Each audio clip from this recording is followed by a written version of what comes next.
Arratiako gazteok martxoak 17ko greba orokorrean lehen lerroa hartuko dugu. Prekaritatea modu gordinan bizi dugu gazteak. Etxe bizitzan presa edo eta bizitzan garestetxea etengabe gora doazen bitartean, gazteok lan prekarioenetakoak dekoguz. Lan eta bizi baldintza duinek aldarrikatuten dugu zelako, batuko gara beraz martxoak 17ko greba orokorrera. Sindikatuen gehiengoak lanbide arteko gutxieneko soldata hemen erabakiteko eta soldatan gutxienekoa 1.500 eurokoa izin behar dela azpimarratuteko deitu dau greba.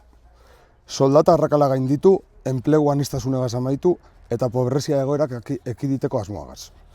Badakigu ganera guzti honek batez be gazte, emakume eta pertsona migratu eta arrazializatuei eragiten dozkule. Honegaitik danagaitik, Arratieko gazteak greba orokorrera deiten dugu. Eta gazterieri greba komiteatan antolatutera animetan zaituegu. Gazteok greba orokorrera.